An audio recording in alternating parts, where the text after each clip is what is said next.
favorite natin. Alam mo na. Okay. Ito na. Para sa bayan na to, ha. Para sa bayan na to.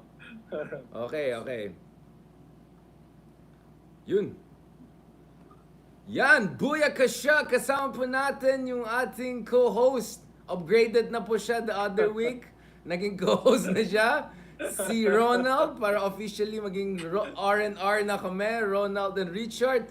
But just when ready na ako bigay yung kanyang gift from Madrid, pang ano niya. Nakita ko, nag-double book.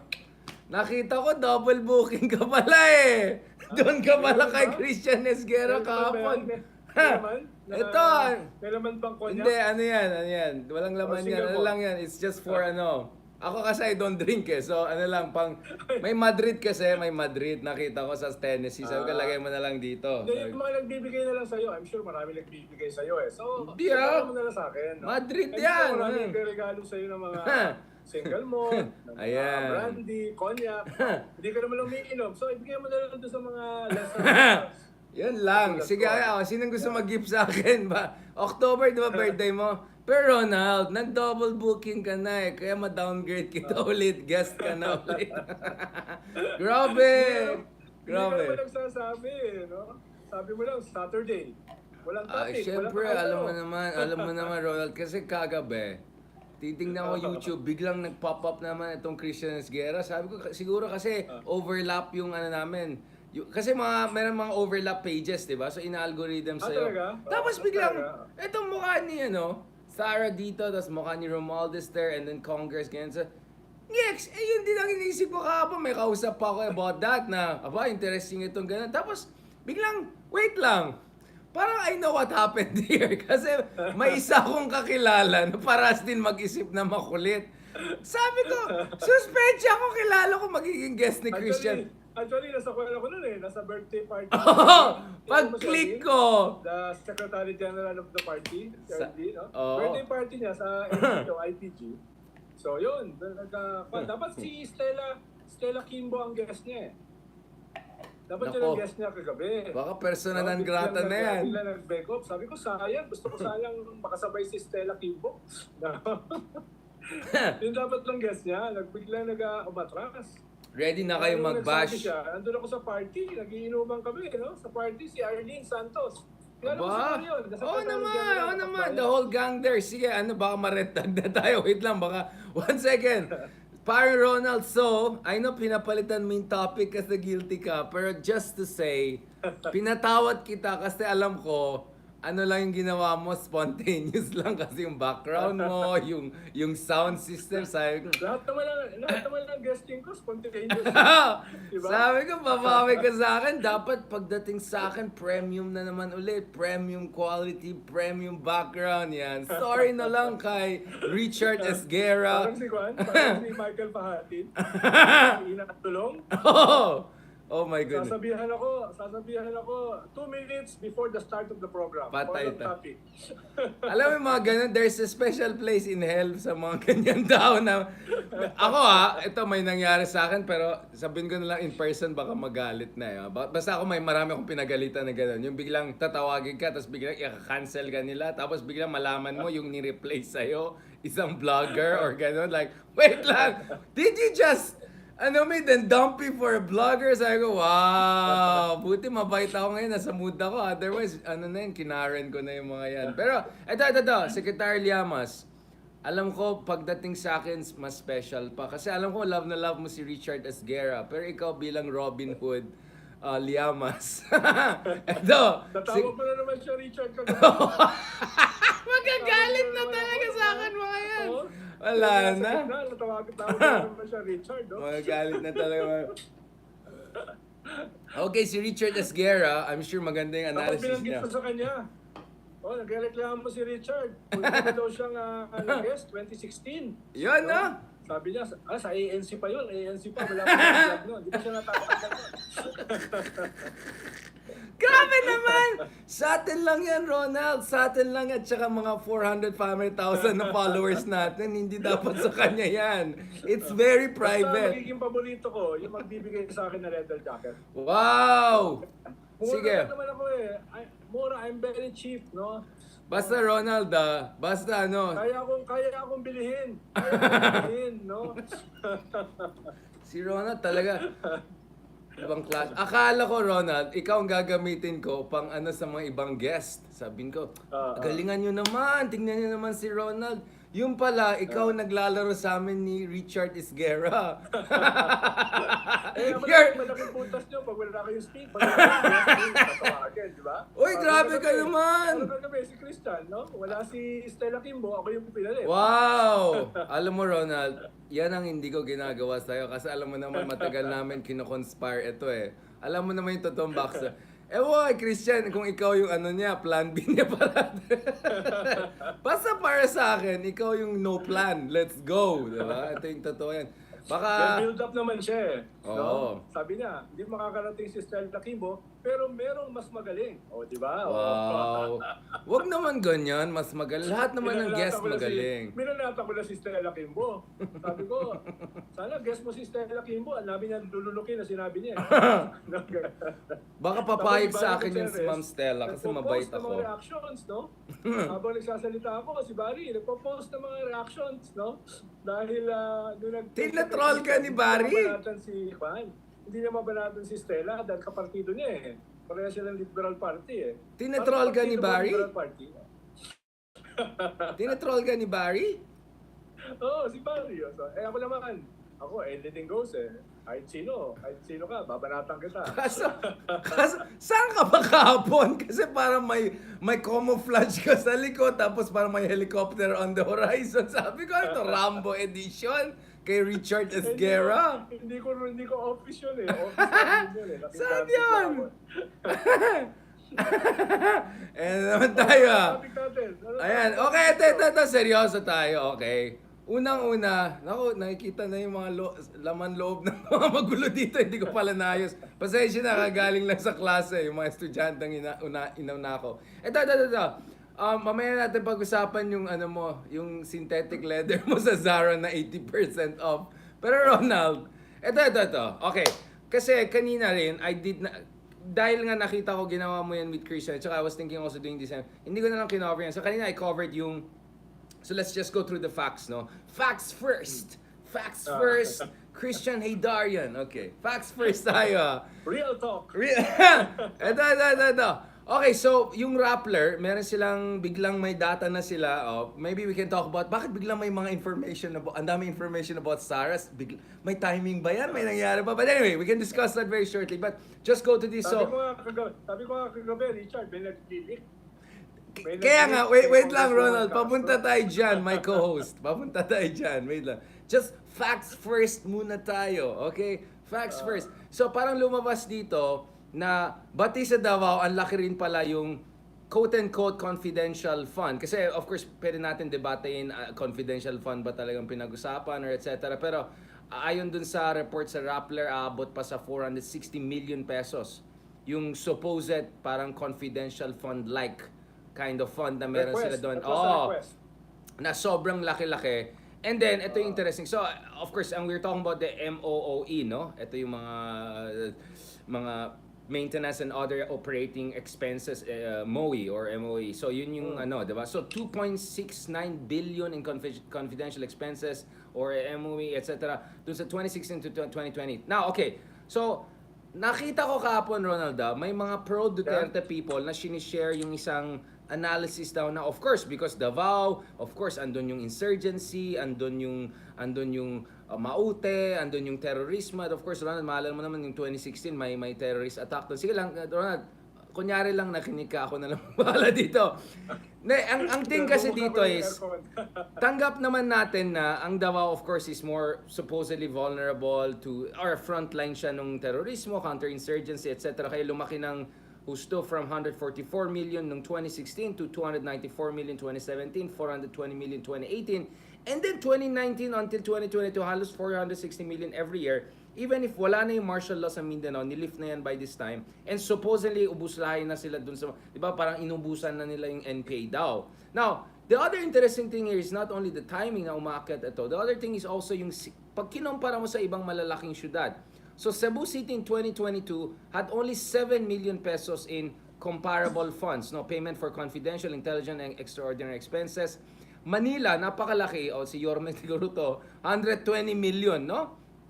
Both 2021 and 2022. Makati, pinakamayaman na syudad, second largest by GDP, recorded 240 million, pero sobrang yaman naman ng Makati. And Quezon City, yung pinakamalaking syudad in terms of fiscal resources, 100 million in 2021, but 75 million lang nung 2022. So, 460 million Davao, 75 million yung seat of government, and 240 million seat of Philippine business, heart of the Philippine business. So, is Davao so much more insecure than the seat of government and the seat of economic power that yung kanyang confidential budget is 460 million compared to 200? And Cebu nga, 7 million lang, di ba? So what's going on here, Ronald? Do you see some discrepancies with the numbers? Do the numbers say something? Yeah. Richard, that's very strange. Dahil una, wala namang NPA sa Davao. Ang NPA nasa far south, no? Right. Nandun siya sa South Cotabato, nandun siya sa sa malalayo, yung mga bulubundukin, no? Ang Davao is a city, no? Right. Usually pumupunta diyan ang mga rebelde para magpahinga, no? Ang unwritten rule diyan, huwag kayong manggulo. No, even the MILF, even the MNLF. Correct. Kaya nga nung tumakbo si Digong, no, kaibigan niya yung mga NPA. Di ba pumupunta pa nga siya sa liberated area nila, sumisigaw siya na mabuhay ang NPA. Di ba? May picture tayo dyan, di ba? May picture yan. Diba? Tapos, nung 2016, sinong sumamad sa kanyang gobyerno for 2 years yung kaliwa. Kaya, bakit ka maglalagay ng confidential fund sa isang city na wala namang halos rebelde at yung medyo delikadong rebelde ay kaalyado ng pamilya nyo? No? Kaalyado ng pamilya. So, medyo weird yung 460 million na confidential fund. Baka maunawaan ko pa yan sa Central Mindanao. Maunawaan ko pa yan sa South Cotabato. No? Pero sa Davao City, it's basically fistful. Maliban na lang dun sa mga Davao Death Squad, no? Na pinapatay yung mga petty criminals, no?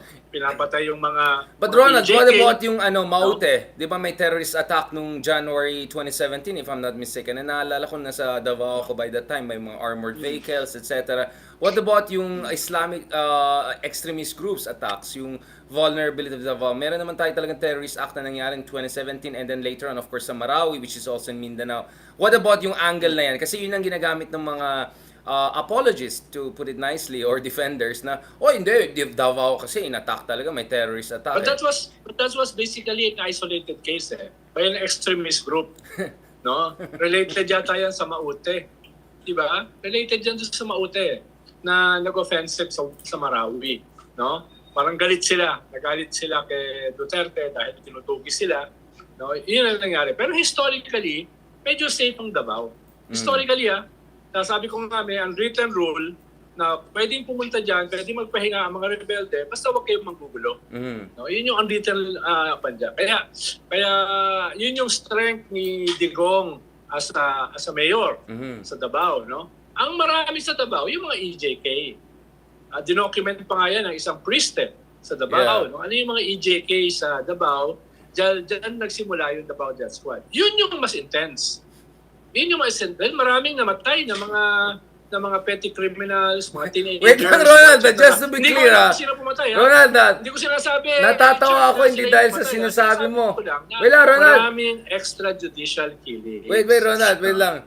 Mayroon tayong special guest dito kung fake account or andito po si Richard Esguerra at tinutroll tayo ni Richard Esguerra. Ayun na daw niya kay Robinhood Llamas. Sabi niya, masyado pong maraming alam yung Llamas na yan. Siya kaya mag-presidente. Walang yan, tinutroll na ako Ibang klase tong na to Richard Esguerra na to It's the same. Just to be clear sa mga viewers natin, yun po yung kaya nga napatawa ako. Of course, very serious yung topic, so sorry. I didn't mean to be insensitive. Kina-clarify ko lang kasi bigla napatawa lang ako kasi nakita ko dito yung best friend natin. Ayan, competitive na to. Ronald, ito na talaga. Ano na to, vlogger wars na kami ni Richard Esguerra. Sige, okay, ito, serious na. Okay, go. So, ang sinasabi mo, the violent issue is actually the EJK, the drug war issue. Yeah, yun ang marami.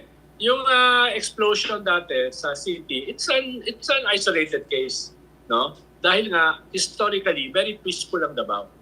Yun yung isang strength ng city eh. Kaya yung growth niya as an economic hub ay nakadikit doon.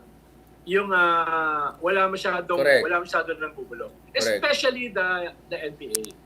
No? Kaya hindi ko alam po wala akong alam na incident yung NPA doon in recent history, no? Nung 80s, meron diyang Nicaragdao na tinatawag, di ba? Pero mga urban partisans, no? Diyan nagsimula kasi yung tinatawag nilang Sparrow Unit. Yeah, no? So far right, far left, essentially. No? Yeah, pero that was Civil War. A lifetime ago. Yun nga kasi I wanted to get down to this kasi for me, there are many questions. Timing? Bakit mas malaki pa nung 2019-20? Di ba yung Marawi crisis and Mindanao martial law was 2017, di ba? Bakit ang laki kumpara sa ibang syudad at hindi naman as if hindi rin tinatarget ng mga terrorist groups yung seat of government and seat of economic power, di ba? So comparative and pangatlo, how serious talaga is the communist threat dyan sa Davao considering yung sinasabi ng Duterte admin noon na wala na, tapos na, inubos na namin yan, wala na lang dito. Di ba? So, I'm trying to just put, kasi we're trying to be fair, di ba? Yun ang argument nyo, kasi Davao is special case, ganyan nga. How special it is for its confidential fund or whatever fund na ganyan, to be so much bigger than Makati, Cebu is not even comparable, 50 times more. But even Makati, QC, and Manila, no? Which are, This is national capital region. This is a seat of power. This is what any terrorist and all will, God forbid, want to target, di ba? All the events happen here. Tingin ko, Richard, kaya yung sagutin ng Chief of Staff ni 460 million na confidential fund, no? Grabe yung dami ng palmuno, no? Ng mga safe houses, no?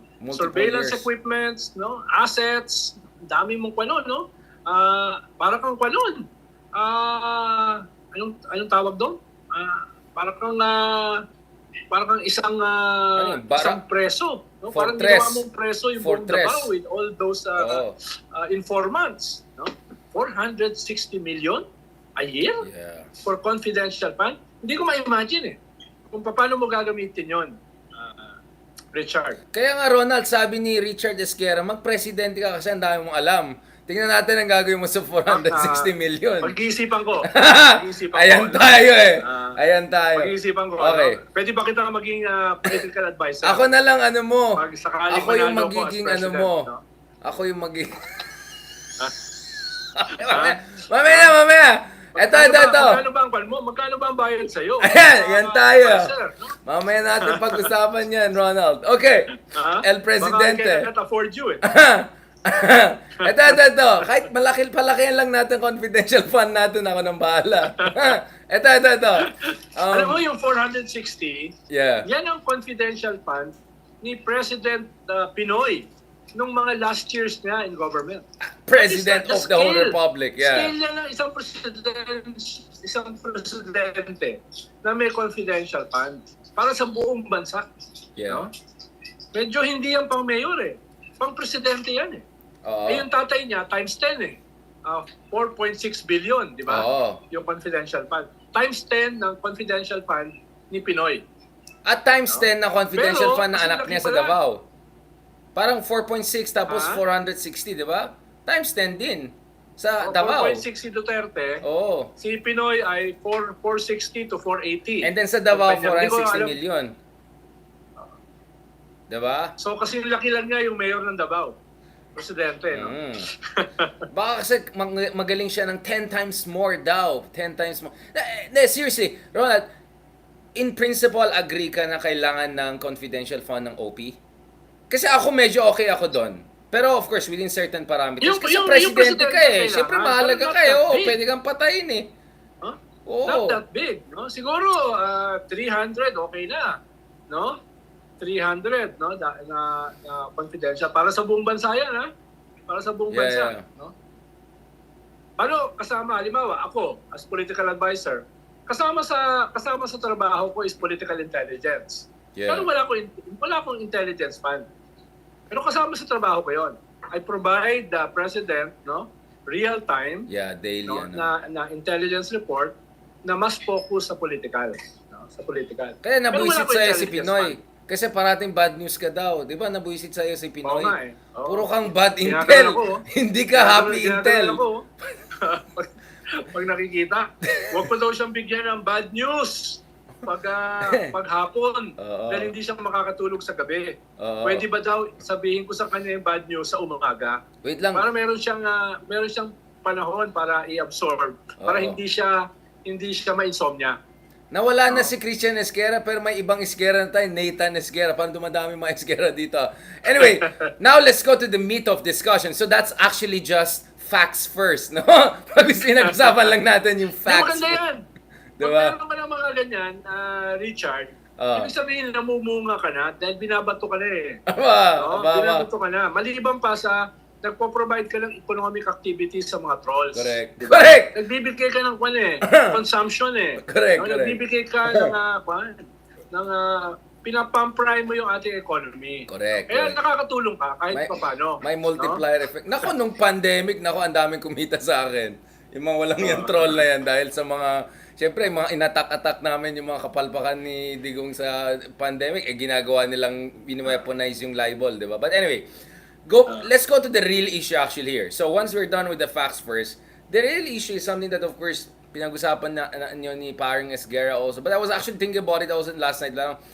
Wait lang, where is all of this information suddenly coming from? And wait lang, bakit bigla ang dami sa Congress ay excited na i-reallocate yung funds ng obviously DepEd yung pinag-usapan dun sa security agency. And the context is West Philippine Sea, which we'll discuss separately in another episode, diba? So for me, I'm not saying it, but I'm kind of thinking it. Like, Ronald, what's going on here? May ano ba? May ano bang nangyari? May want to? Isip ka pa eh.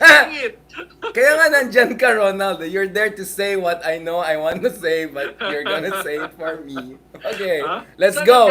Ronald, what's going on? About 125 million being spent for 19 days, no? Last December. Saan ang galing yun? Tapos sumunod, 11 days. Saan ang galing yun, no? I doubt kung may access sila Congress woman Castro, no? At saka yung Kabataan Party List. I doubt kung meron silang access sa information tungkol dyan sa mga contingent funds, no? Et cetera. Lalo na, sila nasa minority at hindi lang sila na minority. Sila ay minority in the minority. So, hindi, wala akong sinasabi, ha? Wala akong sinasabi. Hindi, pero yun nga, Ronald, di ba? Like you would have expected Rappler to release this nung Digong time pa, di ba? If they really had access to this kind of very detailed data, because that would have been even a better time, di ba? To hit back, di ba?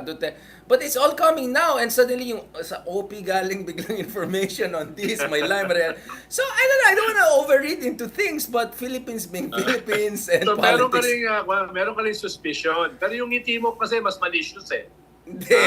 Yung sinasabi mo, suspicion. Pero yung ngiti mo, judgment eh. May judgment yung ngiti mo eh. Na parang meron kang hatol eh. Grabe. Hindi naman. Diretsohin mo na kasi. No, I mean, honestly, is this a coincidence or is this like... No, okay, let's spell this out. No, not long ago, of course, Ronald, grabe yung hidwaan sa Kongreso. Words like tambalos-los came out. Words like I don't want to spell the middle name of the president came out.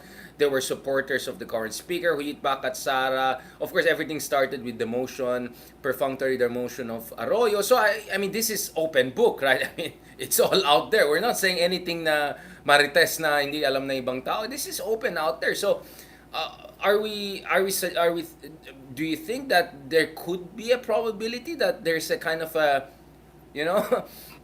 may counter punch na nangyayari ngayon after everything? It's not a probability. No? It's happening as we speak. Diba?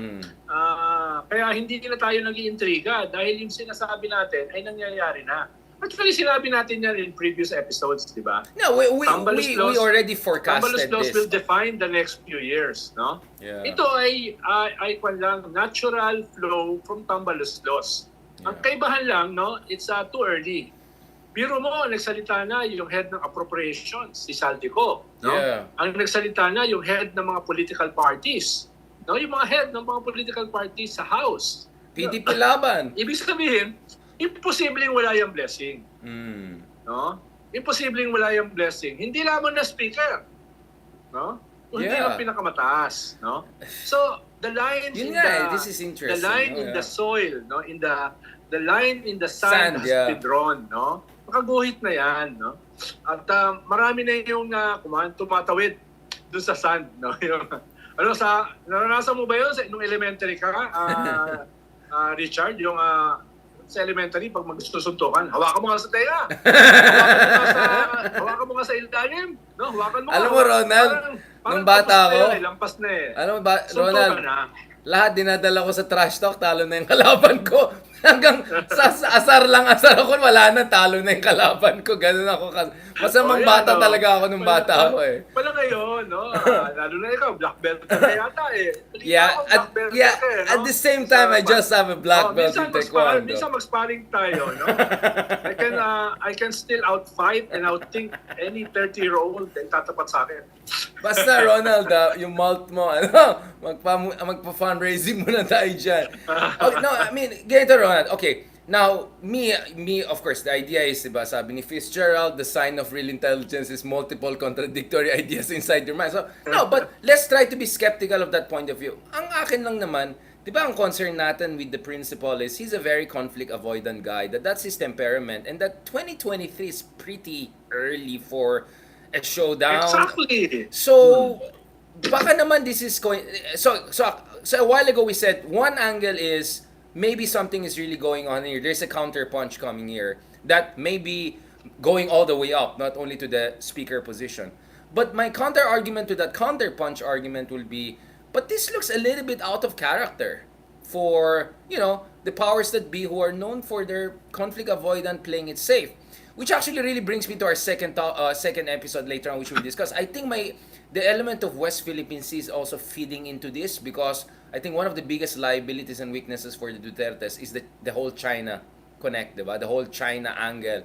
And I don't think it helped really I don't know if you saw it again, yung DepEd secretary natin speaking in Chinese. I just had a friend from some big international media messaging me, sabi na, I speak Mandarin, I could not understand a single word. Sabi ko, kasi tinanggal ko yung sheshe part niya. Tama naman yung sheshe niya, kaso kinuha ko lang yung first 15 seconds para walang copyright, di ba? So, pero Richard, may article kang sinulat sa Inquirer about that. Alin? Nakalimutan mo na yung sinulat mo? Yung link ng politics sa ating bansa Nikkei at Asia ng yun. foreign Foreign dynamics. Na sa opposite. South China Sea. That foreign sinulat policy ka na, shaping nabasa ko eh. Yeah. Gusto ko lang naman sabihin na binabasa rin kita. Hindi lang kita pinapanood. Oo naman. Dapat lang. Hindi, kaya alam mo, makulit tayo mag-isip na pareho. So, ako naman kasi, Ronald, for me, my instinct tells me this is what's happening, but I always try to look at different angles, and I always also like to talk to people like you na, kasi alam ko you're sovereign minded, na hindi ka cloistered dun sa inyong ideological, partisan, or even personal. Ako kasi I live mostly alone, wala akong barkada, whatever, so it allows me to think really independently. Nakakalungkot naman yung Hindi buhay. naman, marami naman nanonood sa atin, marami maragirax, so okay lang sa akin. All the fun minus the trouble. Parang may nais kayo pahiwatig sa Hindi, audience. wala naman. Happy naman tayo. Kasi magastos marami kang barkada. Yung birthday nila, hingi sila ng Facts First t-shirt, Facts First mug, wag na yan. No, but... Parang humihingi ka ng mga applicants para mapakwell yung loneliness. Hindi. Sa akin, no? Alone lang, hindi lonely. Happy naman tayo. Meron naman tayo dyan, mga PlayStation. Nagpa-PlayStation din tayo. But Ronald, ako, kasi for me, kailangan talaga you have some space to think independently. Like what's happening, what's the big picture, di ba? And that has allowed me to more or less predict trajectory both under Digong and BBM, even if I didn't have experience of someone like who was really inside the machine, but that allowed me to understand what was going.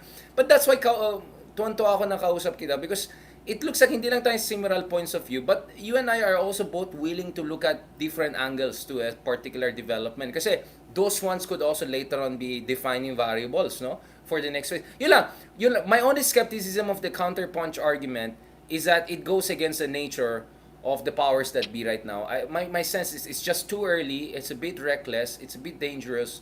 unless the West Philippine Sea-China issue is becoming so crazy that mukhang the chips are falling na. Yung parang ganon ang basa ko, which I think sets the perfect segue for our next episode, which is pag-usapan natin ng West Philippines kasi medyo kinakabahan ako. I just had an article about South China Sea. The title is something like, "We're sleepwalking into a sea fight with China." Sleepwalking, meaning no one wants it to happen, pero next thing you know, di ba, you step on each other's toes, then that's it na. So, we'll keep it for the next episode. Ronald Llamas, is there something you want to tell, Esguerra, hey Darian, on this, before we close this episode? So you think more counter-punch talaga to? You think this is really a counter-punch? Hindi siya coincident? Una, Richard, ang tingin ko kasi, the president can have his cake and eat it too. Yeah. Diba? He can do that as president. Others will do the hitting for him. He's above it all eh. Siya yung nagkukuhan. Ganun pa rin, conflict averse. No? Pwede niyang pangatawanan yon dahil meron namang ibang gagawa eh. No? Even the speaker is so silent eh. Dahil may ibang gumagawa for him. No? So, pwede niyang gawin yun. No? Pwede niyang gawin yun na gano'n. Ang maganda lang kasi ngayon ay medyo na perfect storm si Vice President Secretary SARA Duterte. Dahil naging notorious yung Intelligence and Confidential Fund this past month. Tapos, naging popular yung suporta para sa Coast Guard. Yeah. Yung suporta para sa frontliners ng West Philippine Sea. So ang ganda nung segue na yung balat sa kanya, no? Ililipat dito at anong sasabihin ni Vice President Sara? Mali yun? Yeah. No, ano sasabihin niya? Kaya tahimik siya for the past few days eh. No? Paano niya sasabihin na mali na ilipat yung kanyang confidential at saka intelligence fund sa Coast Guard? Buti nga si Robinhood. Si Robinhood Padilla walang sinabi. No? So paano niya? So medyo na-judo siya eh. Na-judo siya ng kanyang mga kalaban. Kaya nga sinasabi ko, hindi naman ito spontaneous, no? Hindi naman to unplanned, no? So merong nagpaplano ng mga method. ito. There's a method. No? Na hindi naman tayo kasama. Tayo ay nag-o-observe lang eh. Tayo ay nag-o-observe lang ng mga dotted lines. Innocent diba? bystander. Tapos nilalagyan natin ng konting intriga at konting malisya. Pero hindi tayo ang gumawa nung plano. Tayo ay nanonood, no? At dahil we weren't born yesterday, no? Yung ating karanasan sa ganyang klaseng uri ng politika comes into play. No? Sineshare natin sa mga kasama natin na nakikinig na ganito po yan. In the real world, ito po yung nangyayari. Di ba? In the real world, walang forever ang unity. You cannot bring the genie back into the box. No? Nung nagsabi ka ng tambaluslos, wala na, di ba? The gloves are off. No? Yun na yung di ba? Yun naman sinasabi natin. Ito ay, pinag-uusapan natin, ay kasunod lamang na kabanata. Doon sa mga nakaraan na kabanata. No? Ito yung Ito yung House of Cards, di ba? Ito yung House of Cards. Hindi, Game of Thrones na to eh. Medyo next level na to. Pero okay. Perfect. Thank you. I think this is a perfect segue for the next one. But just another last point. But wala bang panglaban ulit yung na-counterpunch ngayon? Di ba malakas pa rin naman sila eh. Malakas pa rin sila eh.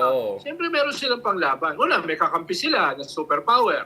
No? Di ko alam yan. Push over yung kanilang kakampi, di ba? Meron din naman silang mga tao sa gobyerno. Meron silang 6 na kaalyado sa Senado. Baka 7 nga, including the sister. No? Including the sister. So, hindi sila push over, no? Exactly. Nasa kanila yung number 1 senator. So, may risk. Mga bagay nito may risk dyan. Coming to play, no? Pagkamat mga punitive yung attacks, may mga attacks na. Hintayin natin yung mga major blows, no? Yung mga Pacquiao jabs. Hintayin natin yun. Yun yung mga parating eh. No? Yun yung mga parating eh. Wala akong alam dyan. Wala tayong alam diyan. We're just innocent bystanders. Pero ito lang masabi ko, itong closing natin tapos na yung facts first, tapos na. Dapat mayroong closing tayo intro natin. Yeah. Sa love may forever pero wala sa unity. Yun lang talaga ang unity, walang forever. Yun lang masasabi ko. Yun ang hugot talaga to. Maraming salamat Secretary Ronald Llamas for joining us. Even if paras lang yung dinidiscuss mo yan kahapon, but I'm sure iba yung dynamics pag dito kayo, di ba? Alright, pag-usapan natin. Richard Esguerra. Yung Ayan, Richard ba yun? dumadami mga Esguerra dito. Baka yung mga kamag-anak na yan. Oo. Nagpapadala na kamag-anak dito. We support his livelihood. Ayun. No? Without us, wala siyang livelihood. No? Alright, maraming salamat. Thank you very much. Let's talk about a very important issue, of course, West Philippine Sea. Boom! Okay, parang Bossing Ronald, medyo nag-gets mo na yung segues natin ngayon. Okay. Pero ang ganda, di ba? Perfect yung ano natin, yung foreign policy. Di ba, si Paul? Okay, ito ulit. Let's go. Okay, kasama po natin yung kasama natin na si Secretary Ronald Llamas. Na walang leather jacket. No? Grabe, Na walang leather nagpaparinig. jacket, no? Paparinig na. Kasi kailangan ko itapat dito sa aking chair yung L2L, leather to... Dito. Yung mga jacket ko, mga galing lang sa ukay. Wow. Ronald, talagang yung alam mo yung mami ko kahapon kausap ko, anak, parang sinisingil ka na talaga. Sabi ko, oo nga, ano kayong binibigay ni Christian Esguerra sa kanya? Pag piniplay ko, pag inuulit ko yung ating episode, ang dami mong ads. Bas, sabi ko, parang may kumikita rito. Daming ads, oh. Aba! Nagpaparinig na. Sige, padala ko na sa'yo yung yung tax returns ko. Ang galing gawin mo, may mga ads, ha. Nakaasar ka ako, maya may ads, eh. Oo, Hindi ko tuloy mapanood ng tuloy-tuloy. Alam mo, pag lahat ng mga Ilocano dito nagre-raise, ayun, sumisingil na yan. Ibig sabihin, sumisingil. Yung tax returns natin dyan. Okay, ito. Pag-usapan natin itong issue ng West Philippine Sea. Obviously, again, facts first muna tayo. Diba? Of course, the facts first is that our analysis for quite some time is, parati sinasabi na all politics is local, no? Pero sabi ko, interestingly sa Pilipinas, local politics is also being shaped by foreign policy. Particularly itong issue ng China and even more specifically itong hidwaan na nangyari sa West Philippine Sea. And I think things really picked up in terms of momentum, no, Secretary Llamas, after yung weird visit, to put it nicely, ni Digong sa China as a special envoy. Medyo weird yung situation kasi I don't think natuwa si BBM doon. Weird in a sense na sobrang palpak yung visit because really nothing came out. That's even the good part. The bad part is naging mas aggressive pa yung China after yung visit ni Digong. And after that, of course, you have etong escalation of tensions talaga dito. And then, to top it all, biglang meron ka na naman itong Mandarin na hindi ko maintindihan na anniversary, dedication na naman itong DepEd Secretary natin. So, I think all of these things perhaps have accelerated itong fault lines, no? Itong deepening fault lines na nakita natin sa so-called unity team na yan. Obviously, you and I both are not naive. We understand that there are many ties that bind, right? That may hindi naman mutual assured destruction, but there's a lot of reason for them to stick it all the way until 2028 kasi each side can hurt each other. So hindi ako nag-expect na things will have complete conflagration, but obviously fault lines are becoming clear.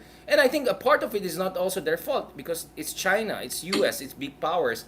So let's talk about West Philippine Sea. Unang-una, hindi ba medyo nakakatakot na yung direction kasi parang desperate na rin yung China eh. Parang pinapaya lang natin sila eh. Warning sila ng warning, parang di natin sila naglalagay sila ng blockade sa Ayungin Shoal.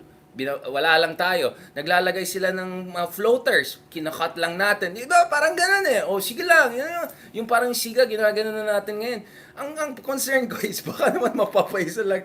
Parang hindi na tayo nirespeto. Aren't you concerned na maybe some in China might think about doing something funny, Ronald? I mean, before natin pag-usapan itong mga by the way, just to be clear, I'm not saying this to fearmonger like yung columnist friend na natin na nagpa-fearmonger para lang lumambot tayo. No, I'm not saying that. I think yun ang problema. It's hard to talk about risk without being accused of doing the Chinese... No, I'm just saying, realistically speaking, both of us bilang Pilipino, ayaw rin natin ng giyera, of course. we think we're doing the right thing, no? But hindi ka ba nag-worry? Kasi parang kumpara sa 3 days ago nag-usap tayo, may 20% more worried pa ako ngayon, eh. Una, may mga mahalagang moments this past few months. Una, yung state visit ni Bongbong noong January 6 sa China. Tingin ko, defining yan, dahil alam ni Bongbong, yung commitment na $22 billion, kasama doon yung mga tulay sa Intramuros na matagal nang naitayo. No? It wasn't lost on him no walang papasok dito. No? It wasn't lost on him. Walang bagong commitment yung China na papasok immediately within the next 2 years. No? So that wasn't lost on Bongbong. Kaya tingin ko yung pivot niya towards the West, towards the US, ay na-solidify after nung January 6 trip. Ikalawa, itong alleged diplomatic trip ni ex-President Duterte sa China na special treatment siya, more than 2 hours. More than 2 hours na siya, no? Na nagkaroon ng state dinner at more than 2 hours siyang kinausap ni President Xi Jinping. Mga heads of state nga na kasalukuyang heads of state hindi kinakausap ng gano'n, no? So, si Kissinger nga yung sumunod, royal, si Kissinger yung royal sumunod salute, no? Yeah. Tapos, hindi lang si former Executive Secretary Bingbong Meldelde ang nandun. Nandun din si photo bomber. No? Pero hindi siya kumuha ng photo dahil siya ay re-electionist eh. No? Tingin na hindi maganda for a re-electionist na nandun siya, na marami siya picture. But he was there together with his father, the president, no? The former president. No? At it has nothing to do with diplomacy. It was a clear message to Bongbong na this is our man in Havana. No? This is our man in Manila. Ito ang susuportahan namin. No, they went through the motions, na pumunta sa Malacanang, nagkwento ng kaunti, no? Pero yung 2 hours na pinag-usapan, hindi kinuwento. No, hindi kinuwento. Because it's more a political visit. It has nothing to do with diplomacy. No? Kinuha yun, sinolidify yung support na nakuha nila a few months earlier nung nag-meeting yung Communist Party of China at yung PDP laban. After the trip nung bagong foreign minister si King Gang na nawala. Hanggang ngayon ay missing. So after nung trip na yan, ng foreign minister, na I'm sure you know. But yung defense minister also missing. Nagkaroon ng meeting yung PDP laban at saka yung Communist Party of China, which was very open. Ang hindi open was the smaller group meeting. No? Na nag-uusap sila ng relationships, ng tulungan. No? At after a few months, ito na. Inawardan si GMA, inawardan si Digong, Friends of China. Di ba? Inawardan sila ng China. No, ito yung kwan. Pero hindi dumalaw si Duterte, hindi siya dumalaw. No? So the stage is set. The stage is set, no, na wala nang illusions yung China about BBM. Walang illusions yung China about Digong. This is our ally. Ito yung dito kami tataya. No, dito kami tataya. At by extension sa kanyang anak. No, sa kanyang anak. So, yun yung predicate dito sa pinag-uusapan natin, Richard, no? At sigurado ko, halimbawa itong sinabi ng China na may isang presidente na nagbigay ng oral agreement para tanggalin yung BRP Sierra Madre. Tapos fast forward, si Arroyo. In a few weeks, no? Sinabi rin nila na itong BRP Sierra Madre, pinupulot yung Ayungin.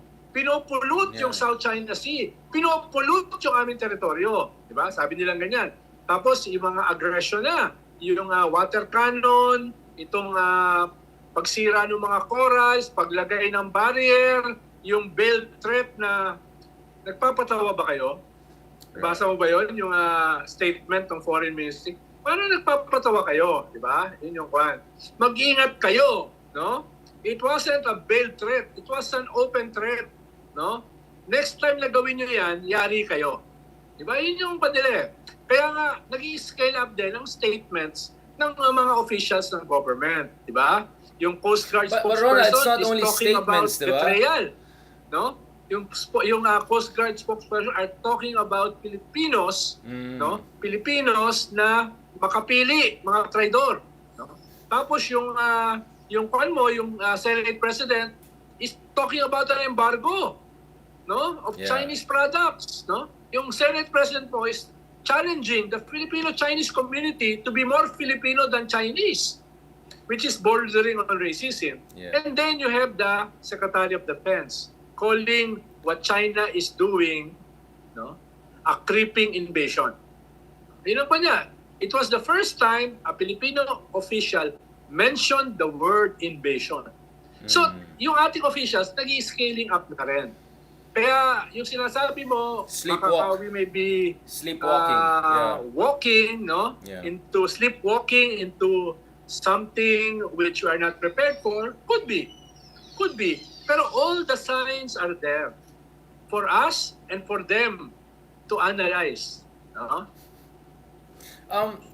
Ronald, base dun sa mga Mandarin expert friends mo, mas maganda ba yung Mandarin presentation ni Madam last year or this year? Like, have you asked your Mandarin expert friends, ano bang mas magandang presentation? Yung greetings last year or this year? Bumiti lang sila eh.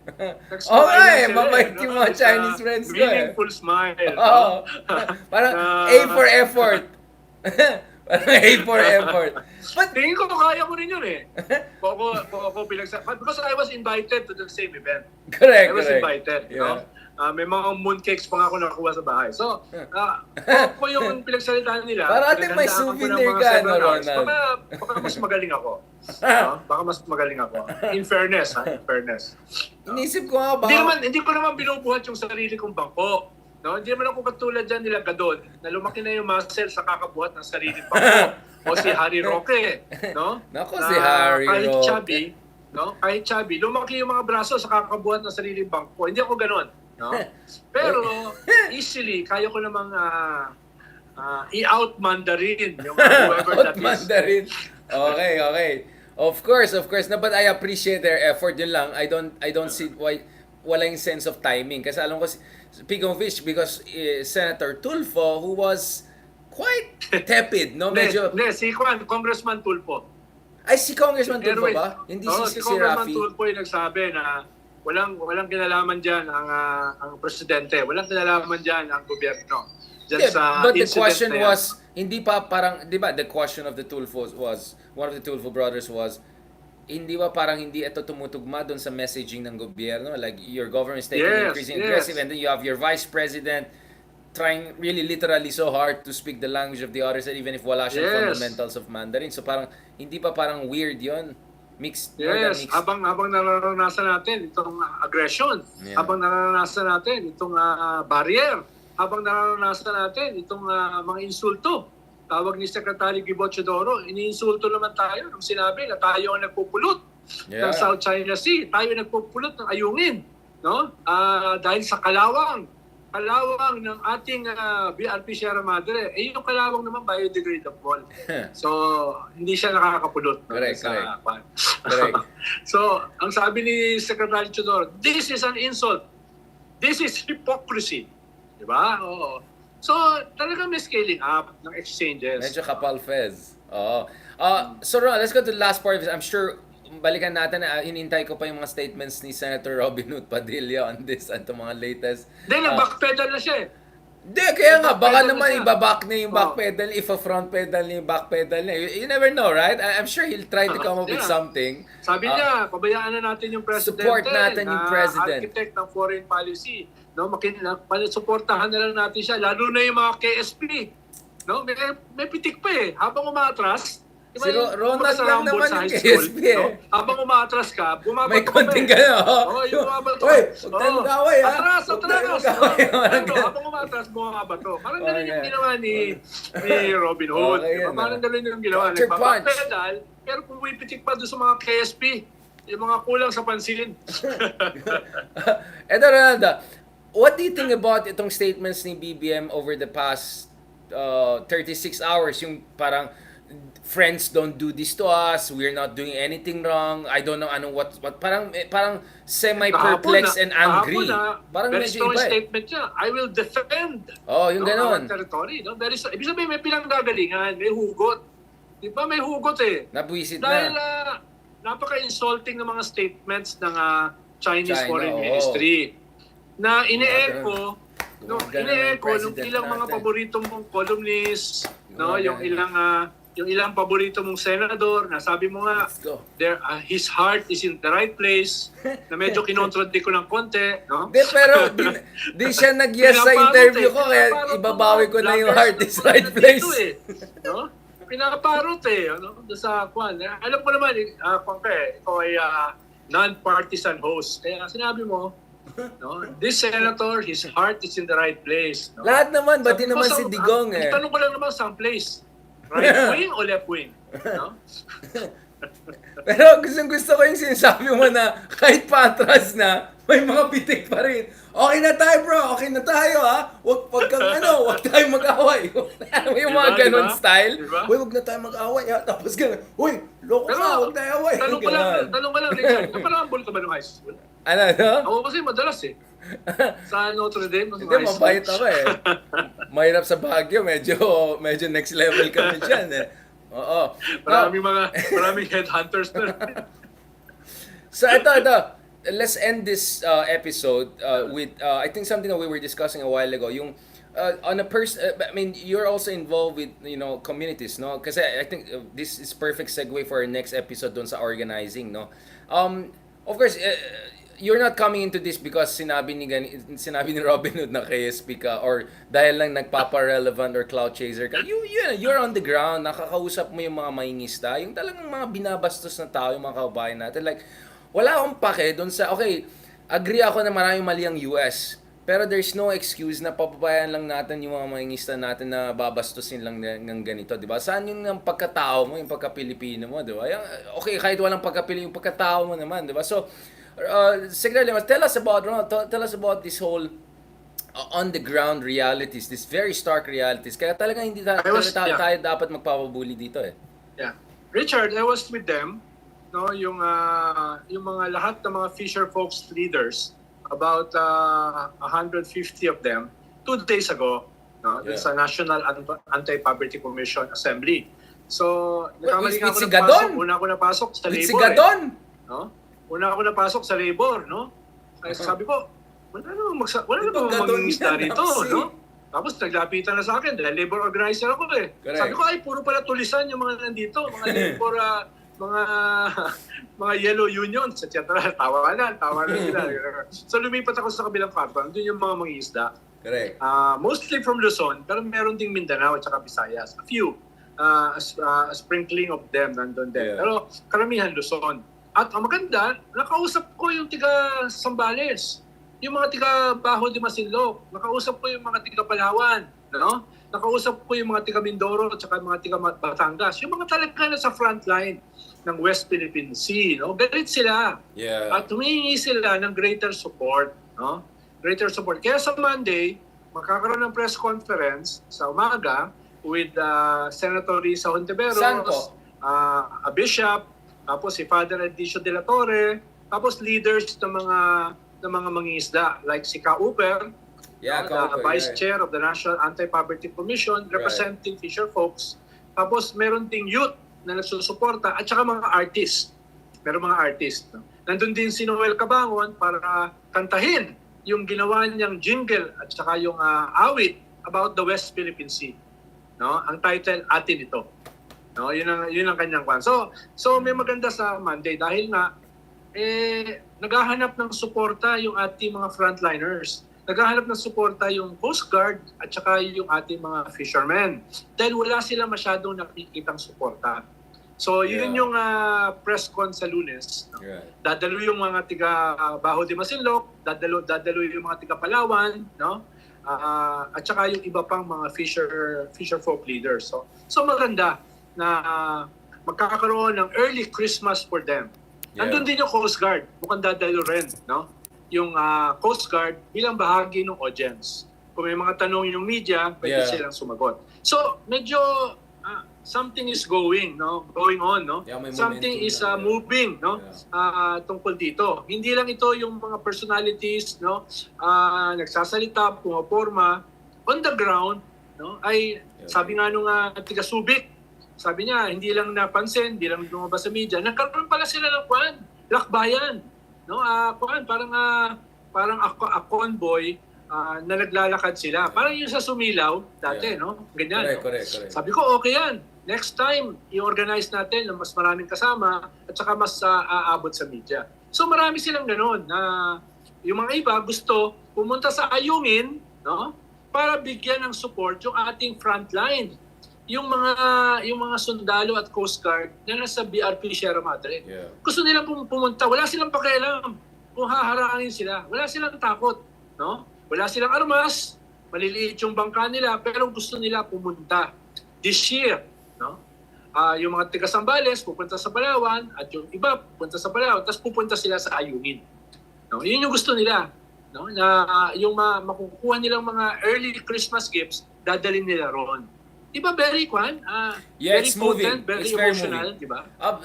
Ronald, are you sensing like a moment of awakening or reawakening? Kasi of course the awakening really happened yung panahon yun, no? Ni Pinoy with the arbitration and victory and all of that. And then unfortunately, well, Tatay happened, but now parang parang second ito yung second chance natin, no, to reawaken this nationwide sense of ito yung unity na baka gumana at tumagal, hindi yung unity na uniteam, di ba? Pero itong unity baka may pag-asa. And yun nga, even BBM, who everyone in the opposition thought na ito magiging pro-China and all of that, you could see na he's feeling it and he's kind of like, being drawn into it, and at the same time he's kind of also driving it, no? Kasi feeling ko yung mga mangingisda natin na inspired din sila dun sa mga strong statements from President Marcos Jr., from our top officials, etc. Obviously, we have disagreements with them on certain issues, but on this issue of West Philippine Sea, I think we're all singing to the right tune, no? A national chorus of patriotism talaga. And talaga karapatan talaga natin yun, di ba? Kasi lang atento, parang di ko I'm yan not sure, atento, pre. Richard, how to call this, no? Pero people are getting organized on a national level. Halimbawa, may mga planong concerts, no? Imbitahin yung Ben and Ben, no? Para sa mga Generation Z, sa mga millennials. Ako nga, hindi ko alam yung Ben and Ben eh. Yung pala yung number 1 band ngayon, no? Yung Ben and Ben. Hindi ko sila narinig eh, no? So magkakaroon ng parang concert. pwede tayo dyan, R&R. Organize ng concert. R&R. Ngayong November, Correct. yung iba gusto mag-organize ng concert sa Araneta, sa Valentine, parang Valentine nila para sa frontliners, no? So, Good. ang daming moving parts na yung iba gustong gumawa ng West Philippine Sea, UNCLOS for beginners. 3 minutes, animation. Parang maunawaan ng karaniwang tao dahil ang hirap maunawaan. Ano ba yung UNCLOS? Yeah. Ano ba ang ibig sabihin ng EEZ? Ano ba ang ibig sabihin ng territorial rights? No? So, yung mga layers na yan, balak ng iba, ipaliwanag sa isang animated 2 to 3 minutes explanation, West Philippine Sea for beginners. Tapos ito nga, ginawa ni Noel Cabangon, one of our most popular folk singers, isang kanta at isang jingle. No? Isang kanta. Kaya yung jingle may last song syndrome, may LSS. Yung atin ito. No? Ganyan yung lalamanin. No? Hindi, So, Ronald, ipopopularize yan. Ronald, tanong ko. Ipopopularize yan sa Ronald, social media. Ronald, suggestion ko lang bilang isang Gen Z, hindi ko alam yung mga Ben and Ben na yan, pero ang kilala ko si R&R at saka si Andrew E. Baka naman gusto natin makuha. Ayun kay Andrew E. Bagong mukha. Saka Richard, no? Lagi mo nang gagamitin yung ganito na sign. No?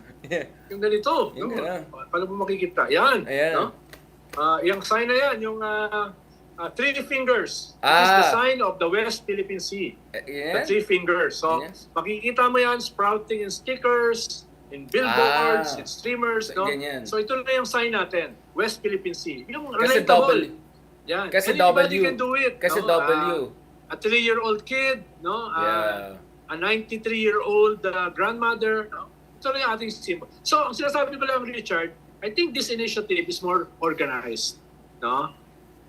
Tsaka merong malinaw silang targets. No? Meron silang malinaw na targets.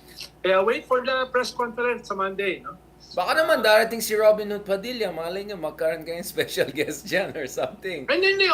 Open kaming mga Kristiyano. Open kami sa diba? sa Road to Kairos. Ayun Open pala kami sa Ayan, sa bumalik na naman transportation, tayo no? dyan.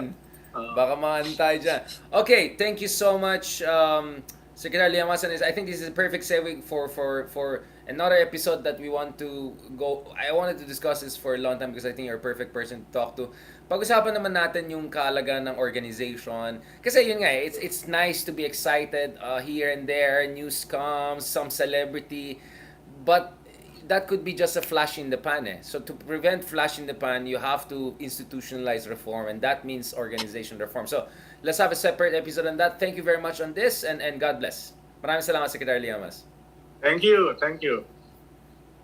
Okay. Fantastic. Okay, Secretary Liamas, pag-usapan natin, mahalaga ito, no?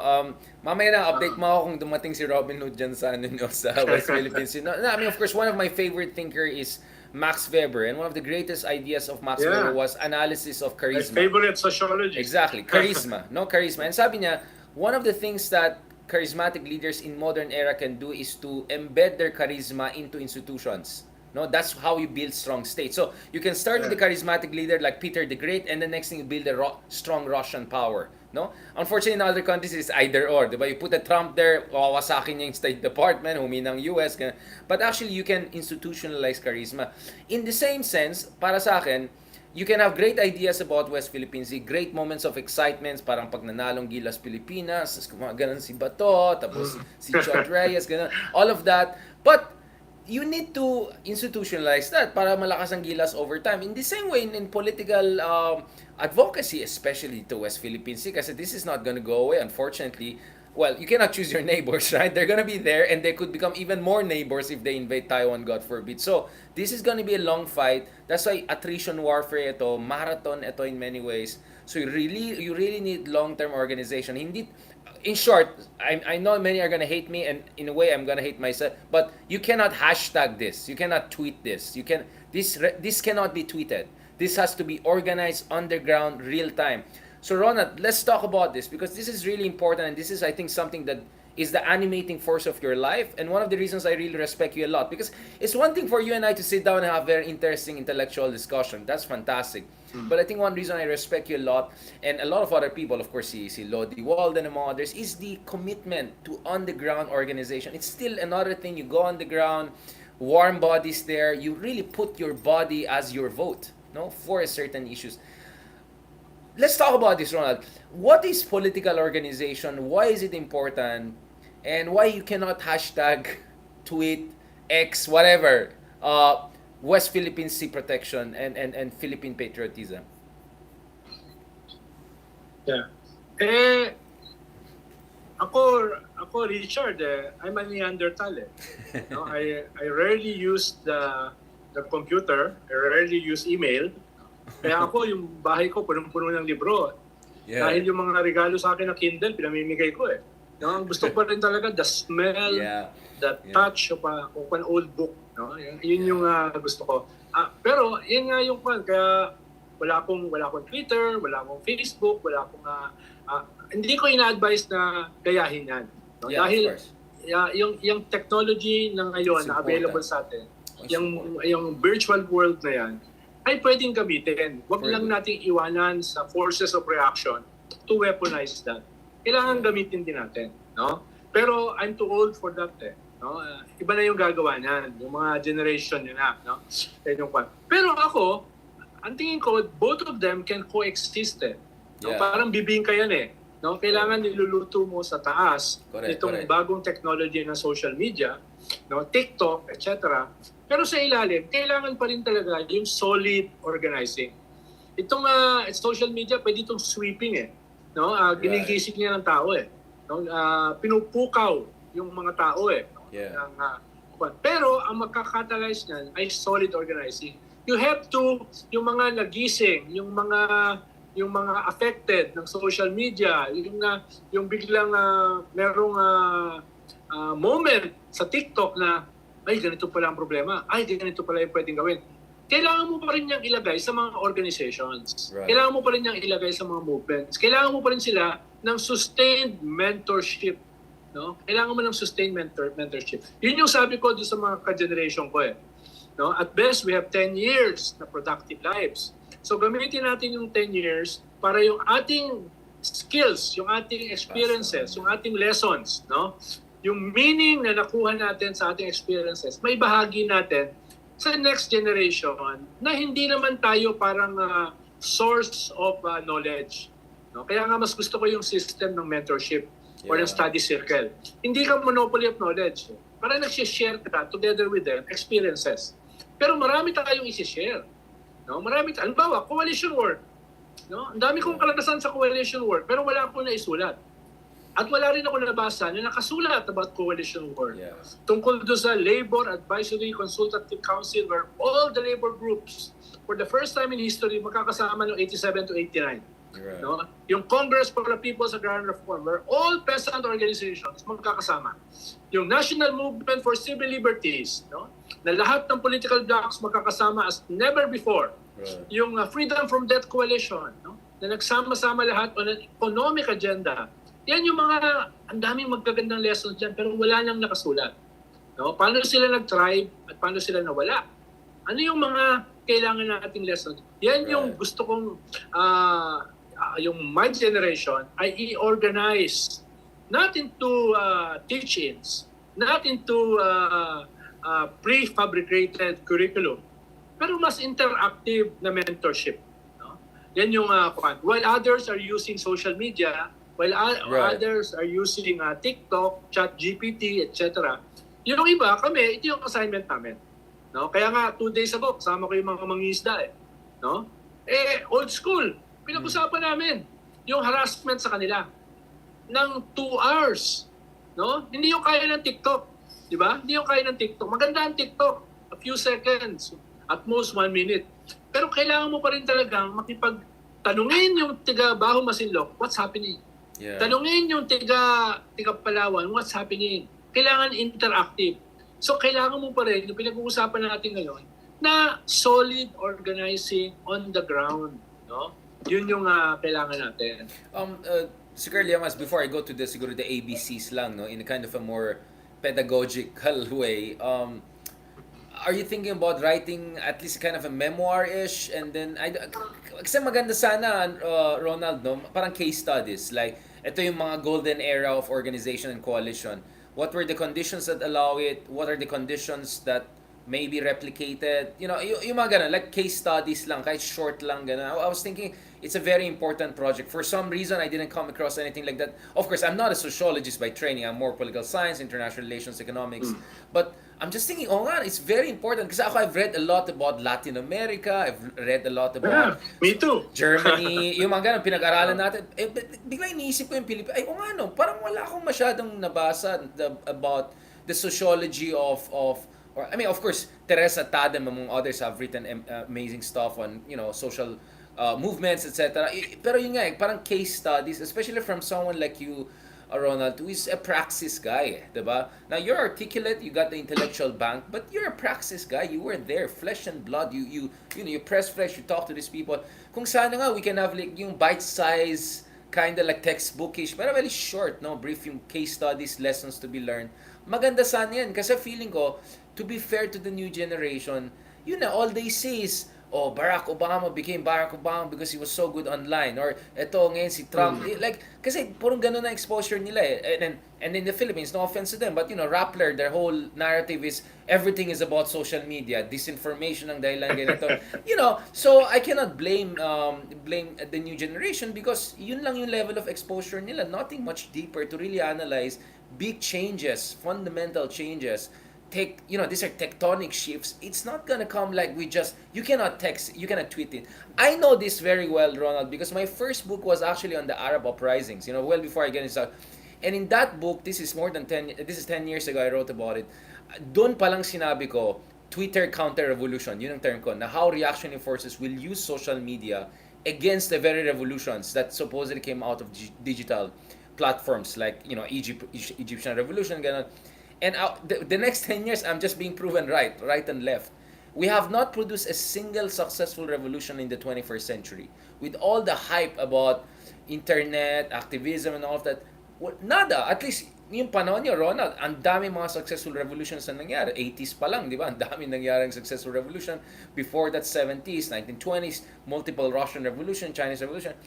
So something is really lacking. So for me, that's it. But so are you looking at something? Are you open to something like that? I mean, in my own little ways, maybe we can put our powers together. Kasi Exactly, Richard. Kung may tutulong, why not? No, a couple of months ago, sinimulan namin ni Father Adicio de la Torre, no, who just turned 80, no? Tapos ang rich ng kanyang experience, no? Ang ganda ng kanyang very articulate din siya, very ideological and political, no? So, nakapasok din siya sa gobyerno as head of TESDA, no? May karanasan siya inside and outside of government, no? Naging rebelde siya, nahuli siya, nakulong siya, no? So, ang ganda ng kanyang experiences, pero walang nakasulat. So, ang sabi ko sa kanya, i-organize ko yung mentorship mo with our Akbayan youth, with our leaders. So, kwentuhan sila, no? Nagkaroon sila ng 2 sessions, no, about that. So, yun yung nakikita ko, no? Pero somebody, tama yung sabi mo, somebody has to write it, no? Ito yung experience, ito yung exchanges, ito yung interaction, no? Pero somebody has to write it, no? Ayun yung point. Baka hindi lang ako, dahil kung isusulat kasi yung aking experiences, baka pulong-pulo ng sex and violence. No, baka kaya we need someone, a copyright guy to take out yung mga kababalagan mo, okay? Ronald, wait lang, wag natin sirayan yung movement, okay? And remember, Ronald, PC dapat, everything politically correct, gender neutral, carbon footprint neutral, carbon zero, lahat yung mga ganito. Panoorin mo yung Old Dads sa Netflix next month. Ang mga bestseller kasi yung mga rated R eh. yung mga boring stuff, medyo hindi pala. Hindi, gawin natin parang hindi ko sinasabi na ganun yung buhay ko. Game of Thrones style natin. But I'm thinking, Ronaldo, like something like anecdotal and then parang theory and parang drama and but something short, not like Hegelian dialectics. Yung isang immediate na gusto ko sana maisulat, Richard, ako, journalism ang kinuha ko eh. Exactly. No? Editor ako ng Barsitalia, ng The Flame, lahat ng mga dyaryo sa UST, ako yung editor eh. No? Pero, after graduation, we fought the dictatorship. No? At tumigil na ako magsulat. Pero gusto kong ma-revive yan, o at least meron tumulong sa akin, kaya may column ako ngayon sa Abante, no? Yung Yari Ka, column ko. So, pero, kung meron tutulong, ang isang gusto ko sana, yung leftist perspective, yung leftist lessons na pumasok sa gobyerno at naging cabinet secretary in the dark corridors of power. Gusto kong makita yung karanasan ko sa labas at yung karanasan ko sa loob. Ano yung dialectics niya? Ano yung dialectics niya? I need a good writer, no? Na like Gramsci, no? Alam niyo, nauunawaan yung war of motion and war of position. Sa prison niya sinulat yan, Robinhood. Ronald, ikaw, okay pa, malaya ka pa. O sabi nung isa, suggestion nila, gawin na lang natin R&R rated, hindi R-rated. Yeah, pwede. Baka may pag-asa pa itong makapasa sa sensors. Baka ma-MTRCB, ma-vice ganda ka. Mahirap na, ma-Vice G tayo dyan. Vice G. Kaso pagkasama yung Richard Haydarian, baka X-rated na yun. No, hindi na R-rated. Meron tayong gagawin na, tawag doon? Ano yun? Yung Viva Max! Viva Max edition! Mas exciting yung buhay ng Viva Richard Max! Haydarian eh. Kumpara sa kanya, boring yung buhay ko eh. Kaya, tingin ko hindi na rated R yan. X-rated na. Viva Max nga daw, Viva Max. Sabi ni OG Diaz, pwede pa, Viva Max. Now, okay, now let's do the ABCD. Just a little bit of pedagogical thing. At the top of your mind, Ronald, no? Like if you were to give a master class, no, to a bunch of people are saying, okay, fine, okay, I get it. Okay, maganda yung R&R rated nyo. Okay na yan. Napanood ko na yung nyo, Viva Max nyo ni R&R. So, ang ngayon, what are like the 3 or 5 key elements of organization? What are the things to keep in mind, top of your mind? Anong mga papasok? Well, napag-usapan natin ng konti yan sa isang episode mo eh. Una, a summation. No? You have to start sa summation eh. What happened? No? Left 100 flowers bloom, pero ngayon natitirang flowers 3, 4. No? So what happened? No? Nung panahon na. Ano yung lesson sa iba't ibang forms of struggle? Huwag lang isa. No? Ano yung lesson? Ang ganda ng ating NGO movement eh. Diba? Noong 80s? Thousands of NGOs. Ngayon, mabibilang mo na lang yung mga NGOs, yung mga civil society. No? So what happened? No? Ano yung pinanggalingan ng dynamism, ng strength? Tapos Correct. paano siya nag-unravel? Ganon din yung progressive movement, which Right. are basically ideological organizations. Correct. Ikatlo, yung mga coalitions na nagsama-sama in rare moments yung iba't ibang mga magkakalaban na mga puwersa. No? If Correct. it can be done then, baka pwede pang gawin in the future. Correct. No? So yan, tapos panghuli, yung engagement natin outside and inside the state, yung pinabanggit natin kanina, yung Gramscian War of Motion and War of Position. Some of us entered government. Ano yung lessons? Some of us stayed outside. Some of us walked on two legs. One leg outside, one leg inside. Ano yung mga karanasan dyan? No?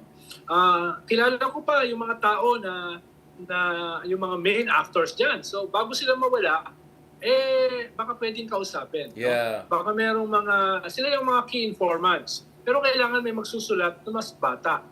Mas magaling magsulat. Dahil kami kasi kinalawang na kami. Parang na kami BRP Sierra Madre.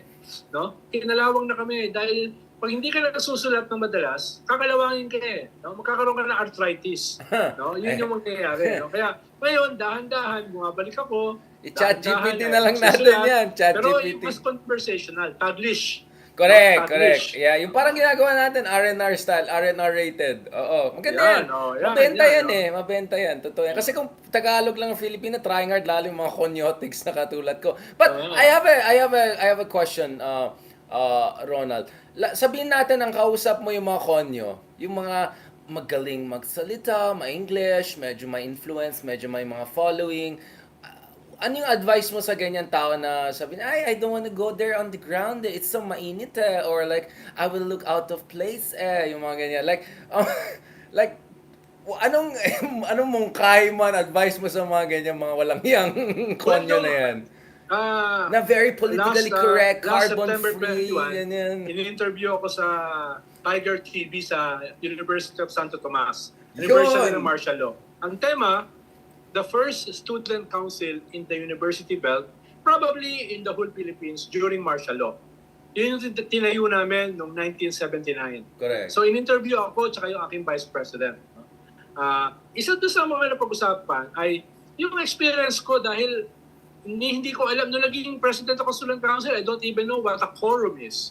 No? Dahil martial law babies kayo hindi nyo alam yung mga pinag-uusapan. Pero we were able to learn fast, reinvent student activism, student power, no? At nung naging head ako ng journalism society, we were 3 guys in the course.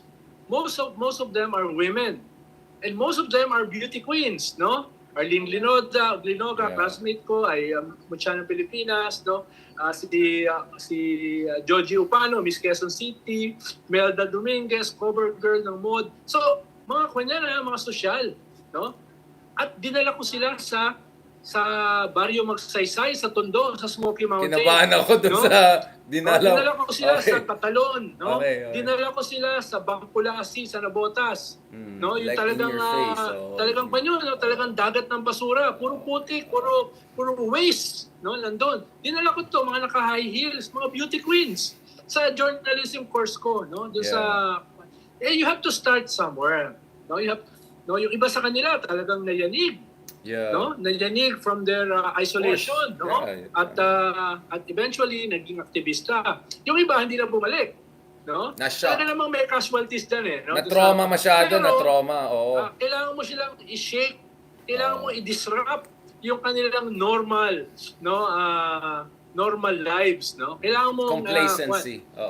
Siyempre, pag dinisrupt mo yan, merong mawawala, may magpapatuloy, may casualties talaga. Pero ako, nung panahon na yon, ang aking style is disruptive. Ngayon, sa panahon natin, tingin ko mahalaga pa rin ang disruption. No? Yan yung strength ng mga populists. They disrupt to be noticed. They disrupt, no? Pero meron silang data analytics. No? Halimbawa, sa US, pinag-aralan nila Trump yung loneliness ng middle-aged men. No, pinag-aralan nila yung loneliness, yung cynicism ng mga elder men, no, elder white men, no, at wineponize nila. So yun yung pwedeng interaction ng social media at saka yung organizing. No? So you're saying mahalaga yung data analytics. so so essentially you're saying social media is good for crowdsourcing the data, mapping out, no, yung political mapping. Pero wag mo kalimutan yung mga basics. Oh, yeah, Community exactly. organizing Correct. and big data. No? Correct. Yung ganung interplay. Big data. Doon ko unang narinig ang big data Noong 2008. Yeah. No? At tapos ang background ni Obama is community organizing sa Chicago. Perfect. Yeah. Very smart. And then you had David Axelrod, talaga yung mga super communications expert guys. I mean, tapos Saul Alinsky. Yes. Ang idol ni Obama. Of course. Yun din ang aming idol. Yes. When we were young, we were reading all the books of Saul Alinsky in terms of community organizing. Correct. So, pero may bago kang technology, meron kang data analytics, I-leverage mo yan. etc. Gamitin. Huwag mong itapon. No? Huwag mong itapon. I-upgrade Don't throw mo, the baby with the bathwater. No? I-complement mo. Yung lessons. Yeah, yun nga. Again, sorry, Ronald, I'm pushing you on this because there's a lot of nonsensical idea there that technology will supplant for everything, right? Again, you can't tweet a revolution. The whole nonsense. Again, I know this because I analyzed the biggest revolutions of the past 20 decades, which is like 10 countries under revolutionary conditions. It didn't work. It really doesn't work. I'm sorry. Maybe on first day, medyo the reactionary forces will go back there, but they're gonna come back stronger. But you're absolutely right about this. Now, about this issue of, I mean, kasi ikaw, you also came from relatively comfortable background, di ba? And I probably meron kang bourgeois guilt or petty bourgeois guilt, which is what explains, George Orwell and all sorts of people from middle class, upper middle class background who became progressives. Now, but going back to this, siguro last part dito sa episode natin, because I'm sure balik-balikan natin ito. So how do we make full spectrum activism, no? It's online and offline, right? On the ground and overground. Pressure from outside, reform from inside, pressure from below. How do we make it sexy? Speaking of R&R rated, like, what are your... Kasi obviously, sa panahon mo, sexy siya. In a way na literally, attractive people from privileged background are interested, di ba? Kasi martial law yun, di ba? So, there's a defiance, youth rebellion aspect to it.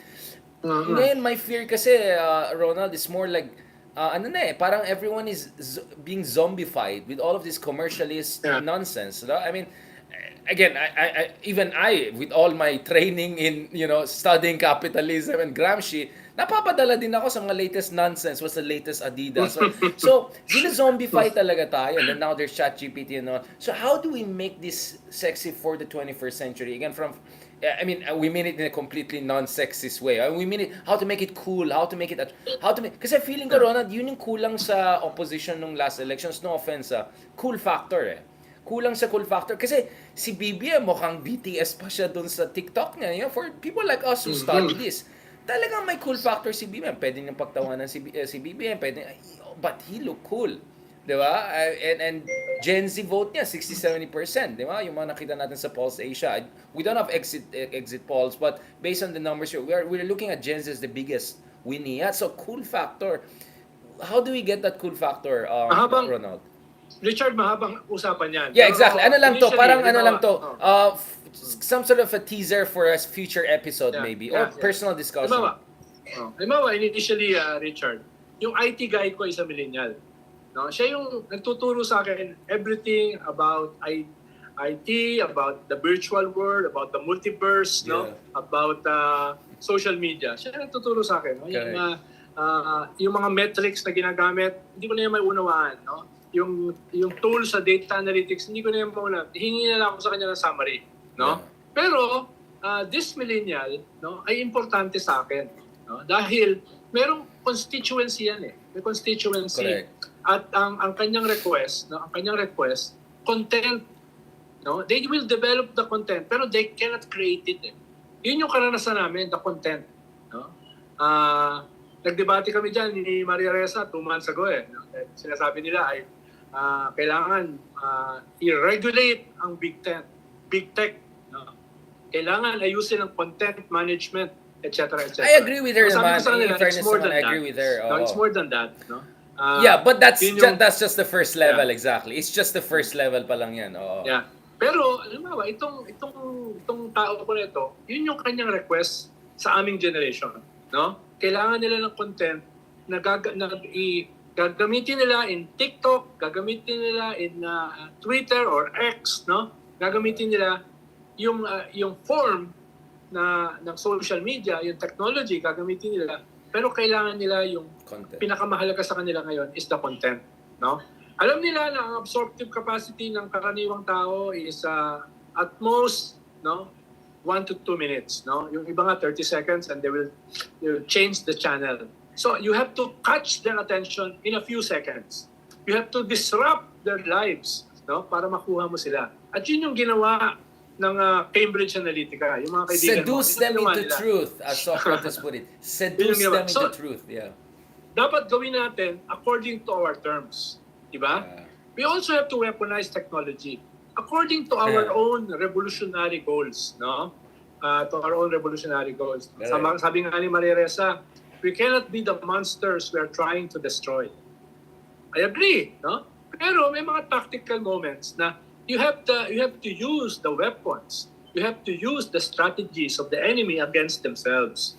And it's not creating Jiu-jitsu, monsters. medyo guerrilla warfare. It's not about creating monsters. No? Yun yung pero yan, that will be a long-running debate ko with the Rappler, at tawag ko sa kanila, Rappler witches.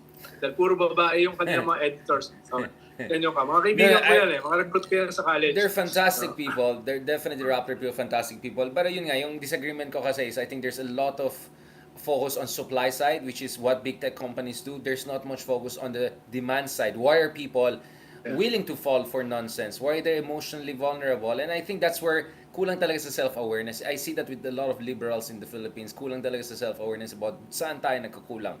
No, progressives, liberals, and let's be honest, we progressives sometimes are not eye to eye also with the liberals. But as things stand, we're kind of all in the same camp of democracy, pro-democracy camp, let's just put it that way. So I'm non-partisan, but I'm for democracy. And I'm not ashamed of that. 100% I'm for democracy. I don't care if some of the corporate people are not comfortable with it. Bahala kayo sa buhay nyo. Thank you so much. Ang modification ko lang to sa sinasabi mo, Richard, I'm also for democracy. But in the transition, you need a strong leader. Ayan tayo eh. Diyan leader, tayo talaga. no? Diligs Para tayong sa dalawa. transition, no?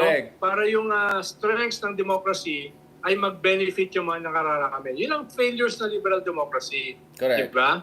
Hindi mo naman nabago yung judicial system. Hindi mo nabago yung economic system. Correct. So we need, lalo sa Pilipinas, we need a strong visionary Decisive. leader. But strong, no? We need a strong government in the transition. Eventually, magte-taper off yan. Hindi ko sinasabi na undemocratic. Within the framework of democracy, you need that. FDR. Sa isang bansa, FDR. na hirap tawagin na nation because of too many warlords, too many dynasties, no? Oligarchs. Too many recidivist elements, Oligarchs. too many cartels. Yeah, no? oligarchs. We cannot be a nation with all these recidivist, conservative elements. Predatory. So sa transition, kinakailangan mo ng strong leader. Which goes back, Ronald, to what I said, di ba? The charisma. For Wax Mever, you can embed your charisma into institution. How Peter Gray put his charisma behind the building a strong military, strong state, strong Academy of Sciences. So, yun ang problema natin. Our strong men, once they're there, sarili lang nilang inatupag nila. Yung mga imeldific lifestyle, tatay-style lifestyle, instead of really focusing and strengthening the state, no? Or bara-bara. Dapat lagay natin ng chip sa utak, no? Pag lumampas dun sa borders ng corruption, biglang manginginig, no? Lalagyan ng chip yung mga tayo, Dapat, yun, doon pwedeng gamitin ng technology, no? Ayan. Foundation na to. Parang pag Asimov yan, pag Asimov na yan, dictatorship, biglang sasampo, boom! Parang mga Isaac Asimov na mga foundation series na ito. Alright. Sci-fi guy. Medyo sci-fi na tayo. But it's coming true. Malapit na tayo. Papunta na tayo dyan. Dune are the best novels. I love foundation. It's ideological, it's political, it's psychological, no? Ako Dune, I'm a Dune fan, no? I'm a Dune fan. Dune and of course the foundation destiny series. of all concentrated power is fragmentation. Sabi ng Dune Messiah. Ganda. Looking forward to the second installation. Part 2. Part 2. Ganda, diba? Maraming salamat, Sir Ronald. I know you're super tired. I know that you and your fellow UST friend, Christian Esguerra, had a lot of interesting discussion. So I hope I made your time worth it, no? Kahit wala pa yung mag mo, habol na lang natin to next time. Lalo na kung may kasamang leather jacket. Ayan talaga eh. Nagpaparinig. Malapit ng ano. Then, dami ko leather jacket, di ko alam kung ano gagawin eh. No? Suotin mo na kasi para magsabay sa tayo. Ukay, ang daming leather jacket, murang-mura. Saan? Dry clean mo lang, ang ganda na. No? Yeah. Oh, pag yung mga ukay na leather jacket, ang gaganda. Sa Baguio. Tapos hindi sila sira. Oh, ang ganda. No? Ang ganda sa Baguio. I-dry clean mo lang. Magkano yung dry cleaning? 150 pesos. It's almost new. Kaya hindi ko na alam anong gagawin ko sa leather jackets ko. No? Pero buti na lang, ikaw talagang malakas ang loob mo na magsuot ng leather jacket. Yan talaga. Kasi may aircon eh. Ngayon lang ako gumagastos mag-aircon pag may show tayo. Basta yun, yung gagawa tayo ng Rated X, no? R&R. No? Rated R&R. na bestseller books. Yeah, but seriously, The love and lives of Richard Haydarian, no? Yan.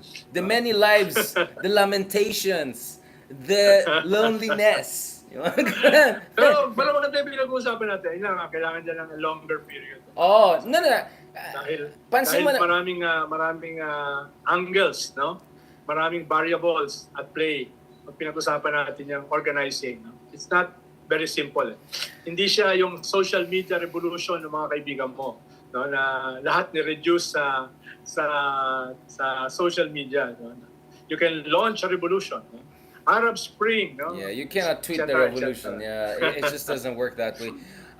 Yun nga, it's like revolution for a short attention span. Like, thank you so much, Ron. I really appreciate it. As always, by the end of our episodes, there are more questions and there are more projects in mind. So that's a good sign. That just means na ang dami pa natin kailangan pag-usapan. But obviously, I'm not gonna abuse you. Marami ka nang sinisingil as of now.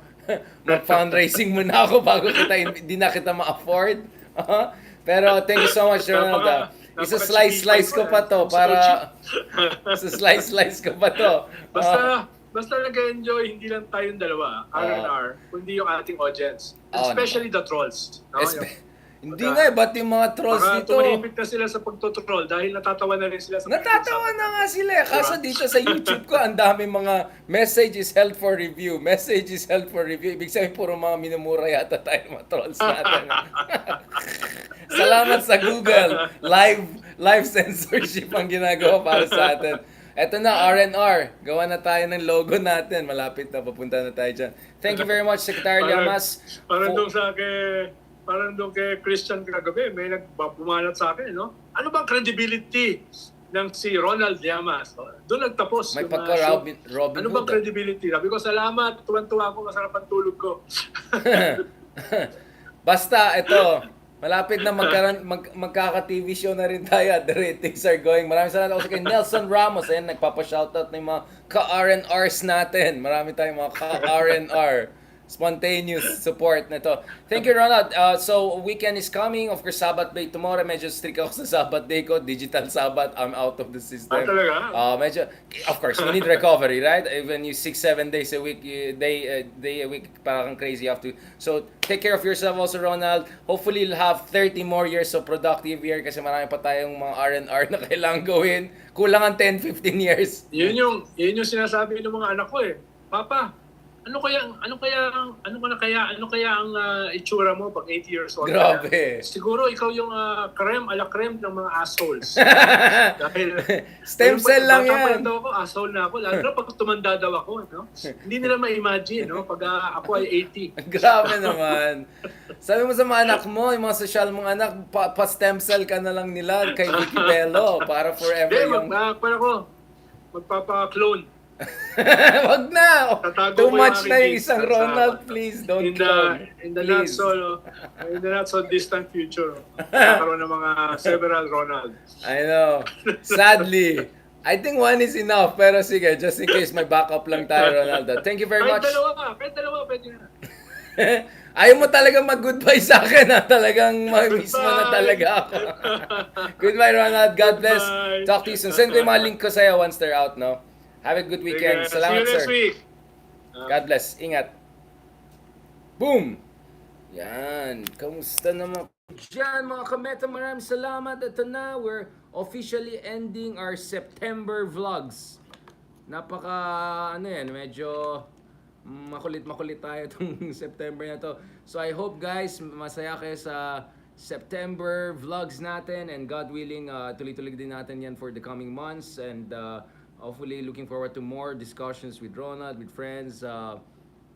Ako naman, di ba? Kahit solo-solo tayo, nakaka-R&R rated tayo dito na baka mga MTRCB tayo. No, thank you very much guys. I hope you appreciated what we do. Alam ko si Christian Guerra at saka si Ronald, meron silang sariling UST dynamics and all of that. Pero iba pa rin, R&R. Thank you very much. Salamat kay Christian Guerra na nagtatroll sa atin kanina or kung sinong fake account. Maraming salamat. God bless and talk to you soon. Salamat po.